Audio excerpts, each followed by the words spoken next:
warahmatullahi wabarakatuh. Kembali lagi bersama kami di Tum Channel. Hari ini kita kedatangan tamu spesial dari channel Kamsahamnida. Ini adalah Bapak Sujana Prawira SH LMM CLA ya. Hari ini kita akan membahas mengenai nuklir ya Pak ya. Ya, oke, kita bahas nuklir dan juga tentang hukumnya juga ya, karena ini fakultas hukum ya. Nah, sebenarnya sebelum kita masuk ke pembahasan inti kita, sebenarnya nuklir itu apa sih Pak? Istilahnya kalau misalnya Indonesia dengan nuklir itu kayak, waduh ini Indonesia mau bikin nuklir ya? Jadi nuklir itu apa sih gitu? Ya, terima kasih ya. Ya, ini dialektika hukum ya, diktum. Terima kasih telah mengundang kami ya dari Kamsahamnida Podcast ya. Kaulah muda membahas dan mengawasi nuklir dengan aman. Ya, maksudnya agar kita semua bisa paham sedikit lah tentang nuklir itu ya, kita berbagi. Terima kasih juga di sini ada Fakultas Hukum ya di Universitas Muhammadiyah Sukabumi. Pertanyaan dari siapa? Ade Aldi ini jamak terjadi sebenarnya gitu ya. Apa itu nuklir gitu ya. Nah, jika pertanyaannya kemudian ditanyakan kepada orang teknis gitu ya, yang kemudian adalah lulusan teknik nuklir gitu kan, ya pasti jawabannya itu sangat eksakta lah gitu ya. Jadi kurang lebih gitu ya, kalau misalnya kita menginterpretasikan gitu apa itu nuklir, ya mau tak mau kita harus melihat ke Undang-Undang Nomor 10 Tahun 97 gitu. Nah, di situ disebutkan gitu bahwa tenaga nuklir itu merupakan transformasi inti. Nah, apa itu transformasi inti gitu kan? Di dalam suatu elemen terkecil semacam atom seperti itu gitu kan. Nah, yang sebiasanya orang tahu gitu ya tentang nuklir itu ya tentang bom. Itu aja sebenarnya kebanyakan orang itu tahu kan gitu kan. Nah, oleh karena itu kami pun di Kamsahamnida ini podcast itu kemudian mencoba untuk membahas bahwa nuklir itu tak hanya soal bom loh gitu kan ya. Yang orang tahu semacam bom dari uranium gitu kan, plutonium atau yang lain lah gitu kan.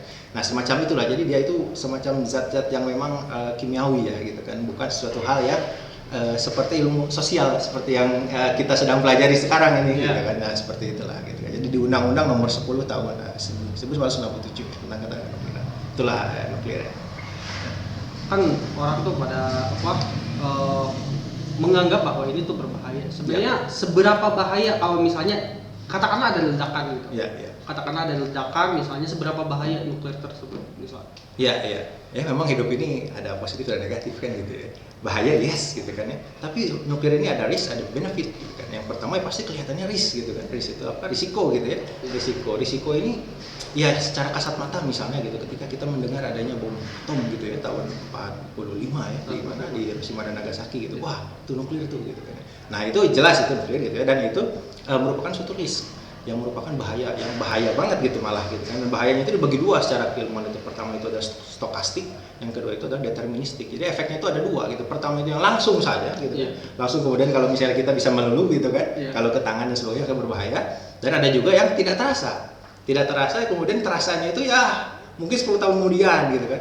Mungkin 20 tahun kemudian tak terasa sama sekali gitu. Jadi kayak cacat secara tidak langsung. Ya, bisa seperti itu. Ya, hal-hal semacam itu pernah terjadi di dulu ya, former USSR itu di mana, di Ukraina ya kalau di Chernobyl. Ya di Chernobyl ya. Dia apal ya ternyata Chernobyl itu. SMP saya. Iya. Jadi zaman dulu itu ada salah satu pemain bola namanya itu Stilian Petrov ya. Dia itu orang Bulgaria sebenarnya dia. Orang Bulgaria. Tetapi Bulgaria itu berbatasan langsung dengan USSR dulu ya. Sekarang berbatasan langsung dengan Ukraina gitu. Dia itu terkena leukemia gitu. Yang kemudian ditengarai ternyata akibat dari dulu ledakan Chernobyl tahun 86 itu gitu.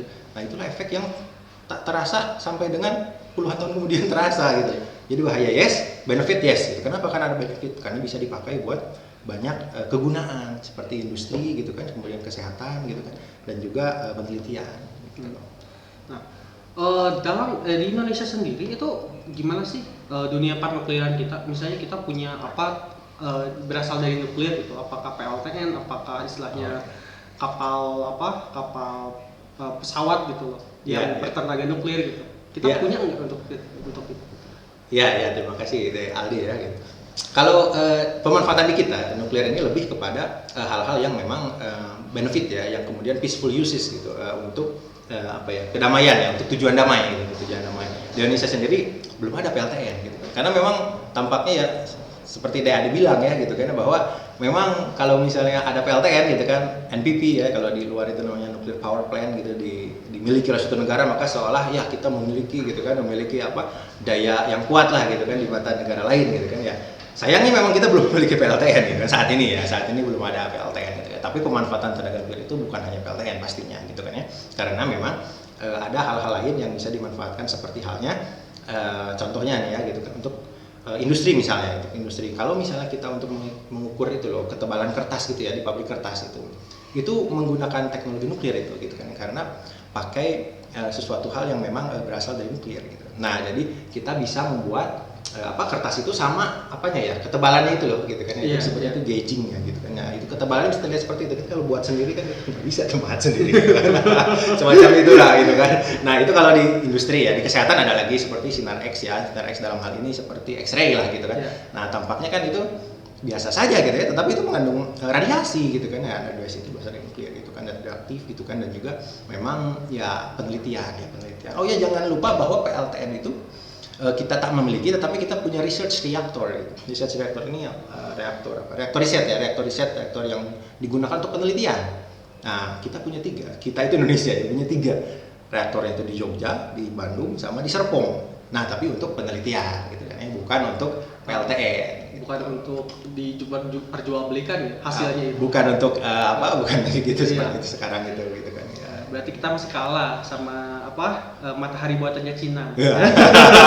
Nah baca juga kan yang panasnya sedemikian rupa itu gitu kan ya. Nah, apakah misalnya untuk kalau misalnya kedepannya ada nggak peluang Indonesia misalnya ujung-ujung kita harus punya nih instalasi PL gitu. Okay. Ada nggak peluang untuk itu? Kalau peluang itu selalu ada ya gitu kan, dan dimungkinkan pula gitu oleh undang-undang ketenaga nukliran yang sekarang sedang dalam proses perubahan gitu. Itu sangat dimungkinkan. Tetapi ya memang hal yang paling utama dari PLTN itu sebenarnya gini ya, ketika kita bicara PLTN maka secara teknis apakah kita memiliki kemampuan gitu ya, SDM yang mumpuni misalnya, atau infrastruktur yang cukup gitu untuk membangun PLTN. Itu bisa kita jawab dengan mudah gitu, bahwa kita memiliki SDM yang sangat andal gitu. Karena apa? Karena dulu ada yang namanya Batan ya, sekarang masuk ke BRIN gitu, Badan Riset Inovasi Nasional, dulunya Badan Tenaga Nuklir Nasional. Nah, para ahli itu di sana banyak gitu, ahli nuklir itu banyak gitu. Nah, mereka ini ahli di bidang nuklir, dan kalau ada PLTN di sini, insya Allah bisa mengoperasikan PLTN itu dengan baik ya. Kenapa? Karena kita memang Indonesia ini merujuk kepada IAEA, International Atomic Energy Agency, yang merupakan badan tenaga nuklir atau tenaga atom internasional gitu kan. Nah, itu bisa sebenarnya, tetapi hal yang paling utama yang harus dilakukan oleh Indonesia adalah masalah political will. Jadi memiliki PLTN bukan hanya soal teknis, tetapi juga non teknis seperti political will itu gitu kan. Jadi kehendak politik dari penguasa, dalam hal ini eksekutif dan legislator gitu, maka akan membuat PLTN itu ada gitu. Tapi sampai sekarang belum ada. Belum ada sampai sekarang itu. Kayak melihat pada risk itu gitu kan. Ya, itu. Nah, kalau misalnya kita melihat bahwa ini PLTN ini sangat besar gitu loh, dananya. Nah, baik pembuatan, terus perancangan, desain dan lain-lain. Nah, kan itu ada tuh bahan bakunya itu, yang yellow cake gitu. Nah, itu ada nggak di Indonesia? Maksudnya si uraniumnya itu, biji uraniumnya itu untuk pertambangannya sendiri itu bagaimana di Indonesia sendiri? Oke, mantap nih pertanyaan dari Aldi ini gitu ya. Indonesia karena memang kita kaya kan sumber daya gitu ya, hal-hal semacam itu ada gitu kan. Cuma gitu kan konteksnya, apakah dia itu bisa digunakan untuk kemudian dimanfaatkan dalam konteks ini gitu. Karena apa? Dalam hal bahan bakar nuklir itu tidak semuanya bisa digunakan begitu saja. Karena harus ada yang namanya enrichment. Enrichment itu pengayaan gitu. Pengayaan akan uranium misalnya gitu ya. Jadi ketika kita pun memiliki itu gitu kan, di Indonesia ada gitu kan. Nah, tetapi apakah kita cukup mampu untuk menggunakan itu menjadi bahan bakar kan gitu. Nah, saat ini belum. Jadi kalaupun ada gitu, kalaupun memang bisa kita lakukan, kita tidak bisa melakukannya hanya sendiri gitu. Mau tak mau kita akan membentuk suatu kerjasama dengan negara lain gitu. Kenapa? Karena negara lain sudah proven gitu ya, proven teknologi, artinya telah terbukti lah gitu, telah terbukti pernah membuat PLTN dan bisa dibuat di Indonesia gitu. Jadi kita secara mandiri saat ini belum. Kita doakan agar masa depan bisa. Gitu. Jadi perdamaian itu bukan soal ada atau tidak adanya nuklir.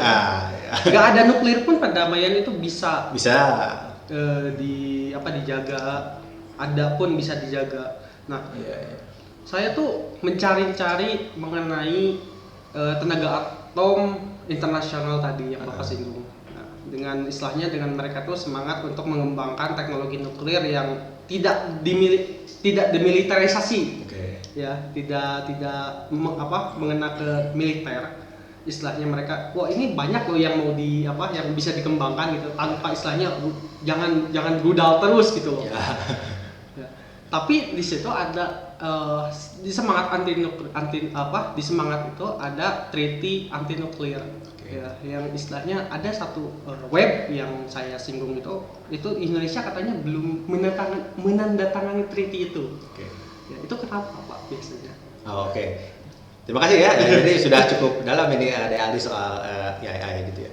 Dalam hal ini sebenarnya disampaikan oleh Ade Aldi ini sebenarnya merupakan salah satu dari treaty gitu ya, yaitu Non Proliferation Treaty. Dalam hal ini adalah treaty ya, perjanjian internasional yang mengatur mengenai tujuan damai untuk penggunaan nuklir itu untuk tujuan damai gitu. Yang kemudian itu sebenarnya ada 3 pilar gitu. Pertama itu ya non proliferation gitu. Non proliferation ini artinya non proliferasi artinya tidak mengembangkan. Jadi tidak mengembangkan nuklir. Gitu. Jadi negara-negara yang memiliki nuklir gitu, tidak boleh mengembangkan nuklirnya gitu kan. Ya kenapa ya? Karena berbahaya kan gitu. Kemudian yang kedua, pilarnya itu setelah non proliferation itu adalah disarmament. Disarmament ini pelucutan senjata ya, pelucutan senjata. Jadi negara-negara yang memiliki nuklir itu harus melucuti senjatanya gitu. Jika memang itu digunakan untuk senjata. Nah, kemudian yang ketiga, pilar ketiga itu adalah peaceful uses. Peaceful uses itu adalah tujuan damai. Jadi nuklir itu harus digunakan untuk tujuan damai, tidak untuk perang, tidak untuk senjata nuklir gitu, tidak untuk pengembangan juga senjata nuklir. Indonesia menandatangani dan kemudian meratifikasi NPT, Non Proliferation Treaty. Itu diratifikasi oleh kita gitu kan. Jadi soal NPT kita tidak ada masalah, kita meratifikasinya dan sebelumnya juga kita menandatanganinya gitu kan. Nah, kemudian ada beberapa treaty lain sebenarnya selain itu seperti CTBT misalnya Comprehensive Test Ban Treaty. Jadi nggak boleh itu hulu ledak nuklir itu dicobakan misalnya gitu. Seperti itulah Indonesia merupakan salah satu negara anggota yang belum diratifikasi. Itu saat ini adalah TPNW, Treaty for Prohibition of Nuclear Weapons. Nah, tapi sekarang dalam proses untuk meratifikasi itu. Nah, meratifikasi itu untuk kemudian kita menjadi negara pihak dalam TPNW itu. Jadi bukan soal NPT, bukan soal CTBT, tetapi soal TPNW gitu kan. Dan sekarang dalam proses untuk ratifikasi itu gitu ya. Ya, bukan hanya Indonesia, tapi di web yang saya lihat itu dari mulai Amerika sama Rusia pun belum menandatangani hal tersebut ya. Karena mungkin ya mereka punya senjata nuklirnya bahaya kalau misalnya ujuk-ujuk dilucuti gitu. Ya, itulah kepentingan negara memang begitu. Jadi ketika tidak mengikatkan diri kepada suatu perjanjian, maka dia memang tidak terikat terhadap perjanjian itu kan gitu. Iya. Itulah. Ya, agak berbahaya ya. ya gitulah. Ya hukum internasional kan kesepakatan antara pihak-pihak dalam hal ini adalah negara gitu. Jadi negara tidak bisa berdiri sendiri gitu. Tidak bisa memaksakan kehendak pula. Jadi suatu pemufakatan yang kemudian dibentuk suatu perjanjian internasional. Tapi jangan khawatir kalau Indonesia sendiri sangat sangat pro akan kedamaian dalam hal nuklir ini gitu. Tidak bermain-main dalam hal ini. Bahkan kita bisa menjadi pelopor ya di Asia Tenggara sebagai zona anti nuklir. Ya betul, itu ASEAN WFZ ya. Jadi ASEAN Weapon Free Zone. Jadi zona aman bebas dari nuklir di ASEAN. Itu seluruh ASEAN itu merupakan pihaknya gitu kan. Jadi aman lah di ASEAN ini gitu kan. Jadi aman ya guys ya. Ya, tidak seperti di berita-berita ya, jauh dari kita sebenarnya itu. Nah, kalau misalkan ini kita lanjut ke ini dulu perang dulu lah. Kita melihat dulu apakah istilahnya Rusia itu akan menurunkan rudal nuklirnya di perang ini, perang antara Ukraina. Walau bagaimanapun kan istilahnya mereka itu ya sumbunya itu awalnya kan NATO yang melebarkan sayapnya ya. Oke. NATO yang melebarkan sayapnya itu perang kan. Merasa terancam perang lah istilahnya. Ya udah kebakar disiram bensin gitu. Ya. Nah, apakah istilahnya ini akan membesar sampai istilahnya terjadi perang nuklir? Ada kemungkinan seperti itu? Oke, sulit untuk menjawab itu sebenarnya karena memang NATO itu melebarkan sayap untuk kemudian tampaknya merayu Ukraina tapi tidak ya, gitu, tidak berhasil. Itu Ukraina masih bukan merupakan negara dari bagian dari NATO dan sekarang tampaknya gitu Rusia itu tidak suka dengan itu gitu ya, makanya menyerang. Hal-hal semacam ini harus hati-hati menjawabnya. Kenapa? Karena memang itu merupakan suatu peluang yang tak bisa secara mudah dinyatakan oh ada saja peluang, mungkin saja gitu kan misalnya gitu, atau tak mungkin gitu. Nah sekarang kita lihat dulu berdasarkan perspektif hukum gitu ya. Kalau berdasarkan perspektif hukum itu mustahil ya. Kenapa mustahil? Karena memang Rusia merupakan salah satu negara anggota dalam NPT itu gitu. Jadi dia harus melucuti senjatanya, dia harus itu disarmamen gitu, dia harus non proliferation, jadi tidak boleh mengembangkan senjata nuklirnya gitu kan. Kemudian dia harus menggunakan peaceful uses gitu ya untuk tujuan damai gitu. Jadi berdasarkan hukum, berdasarkan perjanjian itu, traktat itu yaitu NPT Non Proliferation Treaty itu tak mungkin gitu. Itu tak mungkin. Nah, bagaimana dengan praktiknya? Ya, dalam hukum kita mengenal adanya asas das solem das sein gitu ya. Apa yang diatur, apa juga yang dipraktikkan. Nah, saya ditanya gitu, apakah mungkin? Ya gimana ya gitu. nah, perihal praktik ini ya bisa aja gitu. Bisa saja terjadi gitu kan, bisa saja terjadi, tapi pastinya dunia itu tidak akan tinggal diam gitu. Mustahil tinggal diam kan, pasti akan melakukan segala hal gitu kan, segala upaya agar hal itu semacam itu tak terjadi gitu. Kenapa? Karena memang bukan kesalahan ya, efeknya bukan cuma di Ukraina gitu. Kalau nuklir meledak mana ada cuma di Ukraina, mustahil itu karena itu kan borderless, lintas batas dia itu gitu kan. Bahkan bahaya itu. Kita mendengar pas ledakan Chernobyl itu hampir satu kota itu mati katanya. Lebih, Pak. lebih bahkan lebih kan. Iya. Mati total, listrik apapun itu mati total, terus gak ada istilahnya makhluk hidup yang hidup di situ selama beberapa tahun, bahkan sampai sekarang. Kalau sekarang kan ilmuwan pada pakai baju khusus kan untuk masuk ke situ kan. Tapi kan nggak mungkin istilahnya kita pakai baju katun doang, kan di situ jalan-jalan kan. Itu jadi kayak yang tadi Stilian Petrov itu, dia di Bulgaria loh, dia bukan di Chernobyl, dia bukan di Ukraina, itu udah lintas batas. Udah beda negara gitu. Tapi dia kemudian terkenanya bertahun-tahun silam kan gitu. Jadi memang berbahaya gitu. Jadi pertanyaannya saya akan jawab dengan bisa saja terjadi, tetapi dunia internasional pasti tidak menghendaki itu, jadi akan terus berjuang untuk agar ya tidak ada permasalahan itu gitu loh, karena bahayanya itu. Dirayu lah ya.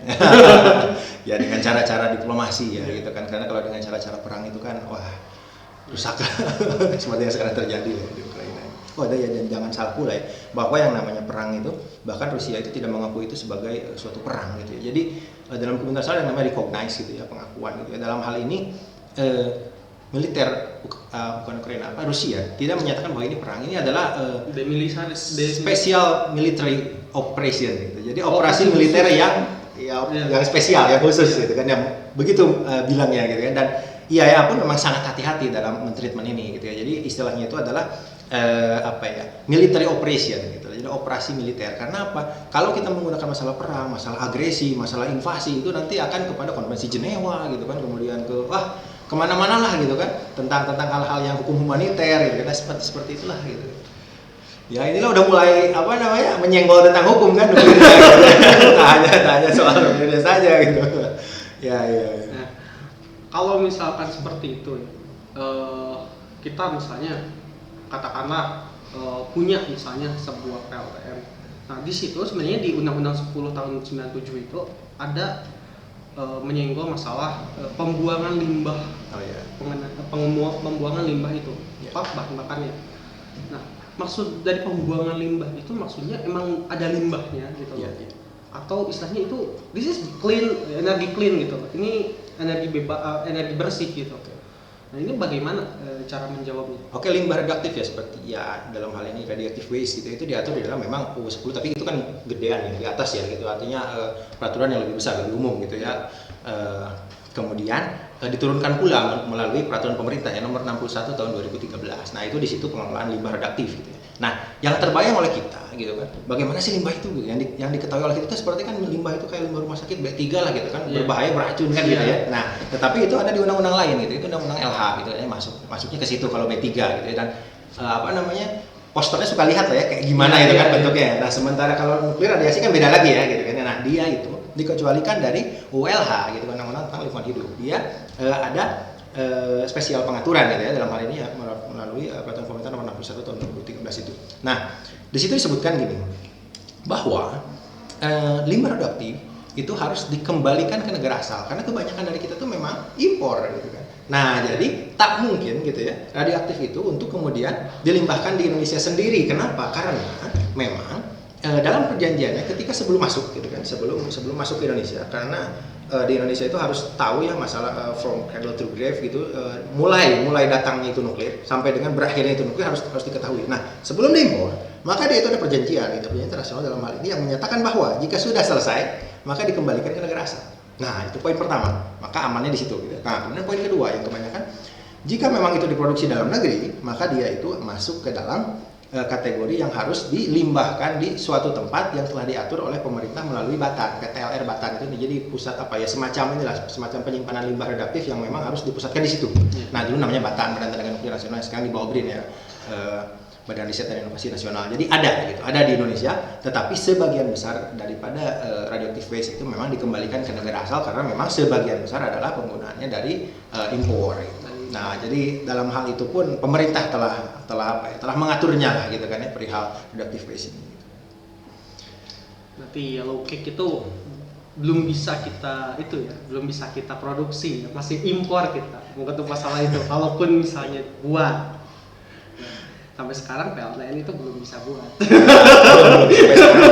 Dan di mana di kawasan kita di Asia Tenggara gitu ya belum ada PLTN.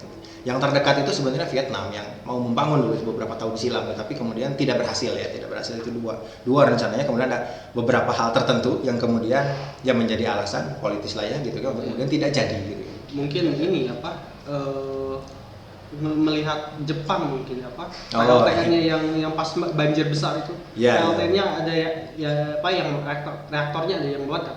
Ya bisa. Mungkin mereka lihat itu. Mungkin yang disampaikan oleh Aldi ini adalah Fukushima gitu ya. Yaitu memang Fukushima NPP itu tahun 2011 memang meledak waktu itu ya gitu. Tapi itu di luar ekspektasi ya. Kenapa? Karena diawali dari tsunami gitu. Jadi dia itu memang telah memiliki semacam barrier gitu ya yang berdasarkan pemikiran manusia itu tak akan mengapa gitu terjadi hal tertentu. Tapi gempanya yang begitu besar disusul dengan tsunami melebihi kapasitas barrier itu gitu. Makanya dia ya terkenal paparan radiasi itu gitu di Fukushima itu tahun 2011 dan Indonesia pun telah mencoba untuk bisa sterilisasi ya, misalnya di Manado itu kan ada Bandara Samratulangi itu ketika entry point itu dicek gitu ya, apakah di situ ada gitu kan cemaran radioaktif di situ gitu. Dan alhamdulillah sih tidak mencapai Indonesia. Emang kalau misalnya meledak nih, terus karena misalnya kita terpapar radiasi katakanlah seperti itu paparan radiasi itu terbawa oleh manusia gitu. Jadi semacam banyak penyakit COVID yang ada sekarang gitu. Yeah. Contohnya seperti itu, Bang. Ya bisa saja. Kenapa? Karena kita tak pernah melihat. Jadi gini, ilmu nuklir itu kan goib dalam tanda kutip ya. Kenapa goib? Karena tak dirasakan gitu kan. Tak terlihat ya kan dan tak pula tercium gitu. Tak ada gitu. Tak bisa melihat. Dengan apa kita bisa melihatnya atau kita bisa mengerti tentang itu? Dengan yang namanya AUR, alat ukur radiasi gitu. Nah, kalau dengan alat ukur radiasi maka kita bisa melihat gitu kan berapa itu aktivitasnya gitu kan. Ada aktivitas tertentu ya, satuan itu sifat misalnya atau Becquerel gitu kan. Nah, di situ kita bisa melihatnya di sini. Nah, radiasi itu kan ada radiasi alam gitu kan, ada radiasi yang berbahaya, kalau alam ini kan nggak masalah gitu. Nah, dari situ kita baru bisa lihat gitu. Tapi kalau yang ditanyakan oleh Aldi tadi itu mustahil gitu, itu bisa melihat itu. Kita bisa tahu itu nggak bisa gitu. Enggak, saya kira gitu bisa. Radiasi itu berbentuknya asap gitu. Jadi ketika misalnya kita itu kayak nabrak asap gitu, kita terpapar radiasi. Kan saya dulu ada ya di satu mata pelajaran SMP itu mengenalkan tentang nuklir dan satuan-satuan nuklirnya.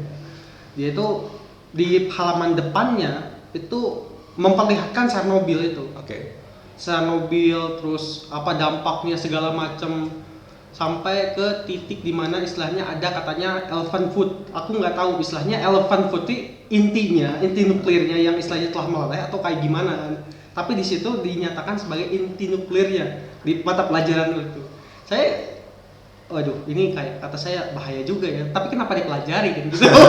Ya dipelajari untuk kedepannya kita tidak melakukan hal kesalahan semacam itu karena memang inti atom, transformasi inti yang semacam kecil-kecil itu yang dipelajari gitu ya. Kemudian nukleus gitu kan, nuklir ya itulah hal-hal yang dari kecil itu kemudian membesar gitu ya. Nah, kenapa dipelajari? Ya untuk pelajaran buat kita kedepannya kan gitu. Kalau udah seperti ini saja baru berpikir berarti belajar itu ya untuk ini gitu loh. Iya. Oh, udah gede. Tapi kan pada saat itu saya masih SMP. Ya, ya memang ya gitulah belajar ya, gitu kan. Tampaknya pada saat itu tak begitu paham, tetapi ketika sudah mulai dewasa gitu kan baru bisa paham. Gitu. Ada kata, wah ini ternyata ini gunanya gitu. Iya, selalu ada manfaat ya di balik segala sesuatu yang kita tak ketahui. Nah, kalau misalnya kita ambil contoh kasus Iran. Iran itu kan dia produksi uranium tertinggi. Ya, Iran itu dia disanksi sama Amerika. Kenapa istilahnya dia itu bisa kena sanksi? Padahal kan istilahnya dia belum tentu ke rudal, belum tentu ke bom gitu loh. Bisa saja istilahnya untuk PLTN atau untuk ke yang lain misalnya yang istilahnya yellow cake itu butuhkan gitu. Oke. Nah, jadi yang disampaikan oleh adik-adik ini ya benar gitu bahwa memang belum tentu kok gitu kan terbukti gitu kan, belum tentu terbukti, tapi itulah hukum internasional ya gitu kan. Jadi dibangun juga dari kebiasaan-kebiasaan gitu kan. Jadi kecurigaan itu pasti ada gitu. Kenapa? Karena sekarang itu kan ada citra satelit ya. Citra satelit bisa lihat dari atas gitu kan ya, kemudian wah ada pergerakan gitu ya, kayak misalnya tentara Rusia itu bergerak gitu kan menuju Kiev, itu kan terlihat gitu kan dari satelit itu, citra satelit itu. Nah, perihal masalah ban gitu ya, embargo gitu ya, itu hal biasa dalam hukum internasional itu. Contohnya seperti Korea Utara yang kemudian meledakkan dulu nuklirnya gitu kan ya. Nah, apakah itu merupakan suatu hal yang terlarang gitu? Yes, terlarang berdasarkan NPT dan CTBT gitu kan. Tetapi mereka bukanlah negara yang menandatangani, yang meratifikasi, yang mengesahkan treaty itu gitu loh. Jadi mereka kalem aja gitu. Mengapa? Karena memang tidak merupakan bagiannya gitu. Nah, kenapa ada embargo? Embargo itu kebanyakan itu sebenarnya dari ini UN SC ya, Security Council ya. Jadi Dewan Keamanan PBB ya, yang memiliki Dewan Keamanan itu anggota tetap dan anggota tidak tetap gitu. Nah, di situ mengeluarkan resolusi-resolusi gitu. Nah, resolusi-resolusi itulah yang dianggap sebagai ban atau embargo. Nah, mengapa dibutuhkan embargo? Sekarang pun Rusia diembargo gitu. Karena menyerang Ukraina gitu ya. Kenapa diembargo? Karena untuk menghentikan hal-hal yang memang tidak diinginkan oleh pemberi embargo itu gitu. Nah, dengan begitu maka yang disasar bukan secara fisik perangnya, tetapi apa? Tetapi hal yang tidak terlihat, yaitu apa? Ekonominya. Nah, ekonominya itu kan hancur setelah digituan gitu kan. Kenapa? Karena nggak bisa impor misalnya atau nggak bisa ekspor, itu susah gitu kan. Itu susah seperti itu. Jadi mengapa di embargo semacam itu? Untuk melumpuhkan secara ekonomi, tapi bukan secara terang-terangan melalui fisik, melalui perang. Karena kalau dengan perang, wah gawat gitu kan. Gitu. Tapi kelihatannya masih sehat itu Rusia. Ya, tampak terlihat memang begitu. Ya. Tapi nggak tahu kita pas ke situ misalnya harga telur itu naik berapa gitu. Dampak itu udah terlihat sebenarnya, seperti adanya juga ban dari UK ya, dari Inggris itu yang tidak boleh adanya shipping dari salah satu salah satu pelabuhan lah di Ukraina, itu ada di Mariupol ya, di selatan Ukraina, itu nggak boleh shipping menuju ke sana ke UK itu. Dan itu lumayan berpengaruh lah pastinya gitu. Dan kalau misalnya dengar berita bagaimana Chelsea semacam sekarang ini jadi kolaps gitu karena dimiliki oleh individu yang berasal dari Rusia, yaitu Roman Abramovich gitu. Nah, sekarang Chelsea itu susah-susah tuh gitu kan, yang sekarang malah peringkat ketiga gitu kan, tadinya mau jadi juara kan gitu, tapi ya susah lah sekarang gitu kan. Dan juga ada beberapa hal gitu kan di Ukraina sendiri jadinya sulit ya, semacam kalau kita suka bola misalnya, kita tahu ada yang namanya klub sepak bola cukup terkenal dari sana, bukan Dinamo Kiev tapi Shakhtar Donetsk gitu. Shakhtar Donetsk ini sekarang musafir, sekarang dia pindah ke Kiev gitu. Kenapa? Karena Donetsk sudah dikuasai oleh Rusia gitu kan. Donetsk itu merupakan bagian dari Donbas, selain juga Luhansk gitu, dari kuasai itu. Jadi sangat berpengaruh gitu. Harapan Bapak untuk krisis Ukraina ini apa? Harapan Bapak gitu. Secara istilahnya Bapak kan melihat sebagai ahli nuklir gitu. Harapan Bapak itu untuk krisis Ukraina yang terjadi misalnya. Ya. Ini memang PR lah ya, PR buat kita dunia internasional gitu yang di luar Ukraina ya, karena Ukraina kan meminta tolong sebenarnya oleh Presiden Volodymyr Zelensky ini gitu kan. Nah, tetapi memang sovereign gitu ya, kedaulatan itu milik satu negara ya. Masing-masing negara, tidak ada kedaulatan yang seluruh negara itu berdaulat secara bersamaan, tidak gitu, tapi masing-masing gitu. Nah, maka yang bisa dilakukan oleh kita bagi negara di luar Ukraina itu adalah sebenarnya mendorong gitu. Apa yang disebut dengan mendorong kedamaian lah gitu, karena itu terstate gitu ya, itu dituliskan di dalam pasal 2 ya, di pasal 2 di UN Charter ya, di piagam PBB gitu, bahwa setiap negara didorong untuk tidak menggunakan force itu, menggunakan cara-cara yang seperti agresi gitu. Jadi harus dengan tujuan damai gitu, dengan cara cooperation gitu loh. Nah semacam itu. Nah apa yang bisa dilakukan oleh sekarang seperti Indonesia ya seperti halnya yang telah dilakukan oleh pemerintah Indonesia melalui Kementerian Luar Negeri, yaitu menyuarakan bahwa ini harus segera diakhiri kan gitu, karena perang itu memang berdampaknya sangat buruk terhadap kemanusiaan gitu. Maka ya kita harus tetap menyuarakan itu di berbagai cara gitu, termasuk di PBB gitu, karena mereka lah wadah utama pada negara ini gitu loh. Kita itu kayak orang yang sudah jatuh tertimpa tangga, udah kena COVID. Oh iya. Perang juga di sana gitu. Iya. Harga udah melambung tinggi, makin melambung tinggi gara-gara perang di sana gitu. Iya, menurut kita perang ya, tapi jangan Ya, salah tadi maksudnya gitu kan. ya operasi lah. Mereka klaimnya begitu. Iya. Ya itu nanti bisa dihentikan sebenarnya dengan cara ke pengadilan, karena kita memang kan hukum internasional itu mengenal adanya pengadilan internasional. ICC berarti ya. Apa? ICC. Kalau dalam hal ini ICC. ICC ya. Jadi kan pengadilan internasional itu ada dua ya, yang utama ya di PBB itu. Pertama itu ICJ itu ICJ International Court of Justice, itu didirikan berdasarkan UN Charter gitu kan. Itu tahun 40-an lah gitu kan. Kemudian yang kedua ini ICC gitu. ICC ini dibentuk berdasarkan Statuta Roma tahun 2002 gitu. Nah, beda yurisdiksinya gitu. Nah, kalau ICJ ini untuk hal-hal yang semacam hukum internasional, semacam kalau tak lupa dulu pernah ada permasalahan kita itu tentang Pulau Sipadan dan Ligitan. Iya. Nah, itu di Kalimantan Timur. Menurut kita dan menurut saya juga itu milik kita. Milik Indonesia kan gitu ya. Perasaan itu kemarin kita deh. Tapi ternyata itu kemudian gitu kan maju ke ICJ itu gitu kan, International Court of Justice itu, yang kemudian menyatakan bahwa itu menjadi milik Malaysia. Mengapa? Ternyata kita ada kelemahan, tapi kita tuh sebenarnya bukan Indonesia. Kenapa? Karena waktu itu kan Hindia Belanda gitu kan melawan United Kingdom gitu ya. Nah, dalam hal itu dulu gitu, karena dulu sebelum Indonesia merdeka, itu terlihat aktivitasnya lebih masif mereka di sana daripada kita gitu lah, Indonesia. Jadi terlihat bagaimana peradaban di sana dibangun oleh Malaysia gitu. United Kingdom. Ya waktu itu ya bukan Malaysia, United Kingdom dalam hal itu. Sementara Dutch East India yaitu Hindia Belanda tidak cukup masif untuk melaksanakan sesuatu hal di Sipadan dan Ligitan. Disitulah kita kalahnya itu gitu. Jadi Sipadan dan Ligitan itu milik Malaysia saat ini berdasarkan ICJ. Nah, sementara yang satu lagi ICC yang dibangun berdasarkan Statuta Roma itu yurisdiksinya ada 4. Ya salah satunya adalah kejahatan perang ini gitu kan, atau kejahatan melawan humanity gitu, melawan ya crime against humanity gitu kan, kemanusiaan ya, kejahatan terhadap kemanusiaan gitu kan. Kemudian terhadap genocide, clear etnis gitu loh, seperti yang dilakukan di former genosida. Iya, genosida itu gitu kan. Jadi dia itu etnis yang dihapuskan lah gitu kan. Nah, semacam yang dilakukan di Slobodan Milosevic itu tahun 90-an dulu di Yugoslavia gitu kan. Jadi ya ICC itu hanya ada 4 sebenarnya jurisdiksinya. Pertama tentang genosida, kedua itu tentang crime against humanity, kemudian war crime, dan yang keempat ini tentang agresi gitu kan. Nah, itu jadi ini sangat memungkinkan untuk dibawa ke pengadilan internasional, yaitu di ICC di Den Haag Belanda, itu bukan di ICJ gitu, karena berdasarkan jurisdiksinya itulah gitu kan.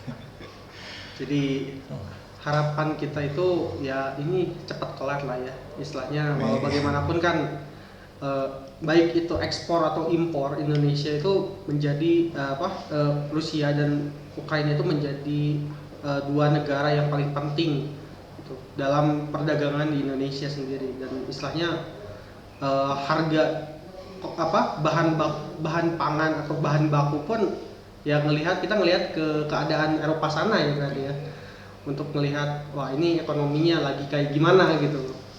Nah, untuk Bapak sendiri, harapan Bapak untuk dunia pernukliran Indonesia nih, karena kan tadi masalah sebenarnya PLTN nggak ada, ya. Terus bom nuklir juga nggak ada, atom juga nggak ada di Indonesia. Harapan Bapak untuk dunia pernukliran gitu, itu kayak gimana sih? Oke.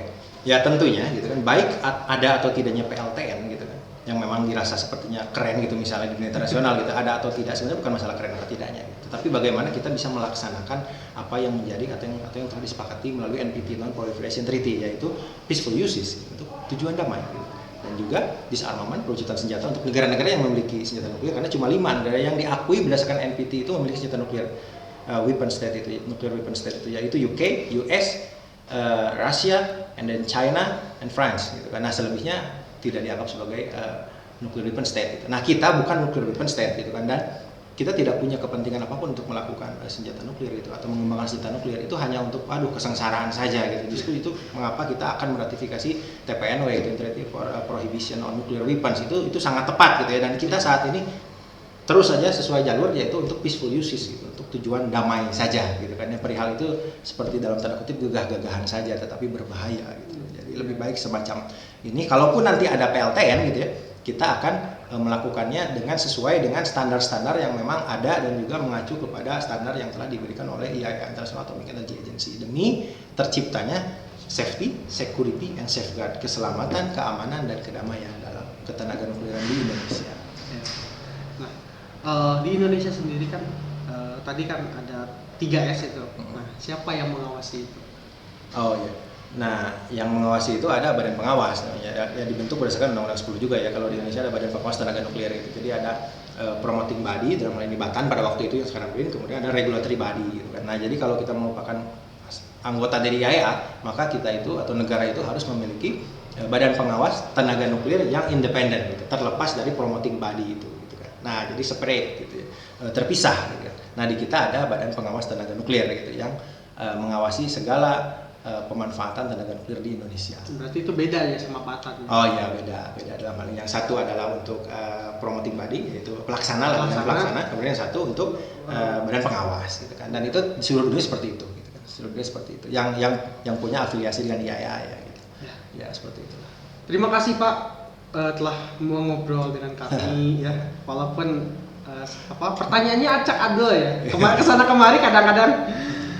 Tapi itu adalah istilahnya jawaban untuk teman-teman kita ya, pada pengkhawatir nuklir ya, dan pecinta nuklir juga ya. Walau bagaimanapun kan istilahnya kita nggak boleh gegabah ya, serta merta dalam melakukan kebijakan apalagi nuklir, karena bahayanya pun istilahnya tidak bisa dianggap remeh ya. Bahkan beberapa tahun setelah tahun 45 itu yang di Nagasaki itu masih jarang ada orang yang ke Nagasaki gitu loh, untuk kayak mereka itu seperti biasa kehidupan mereka, datang gitu berbelanja dan lain-lain, itu harus jadikan perhatian alat untuk warga negara Indonesia ya.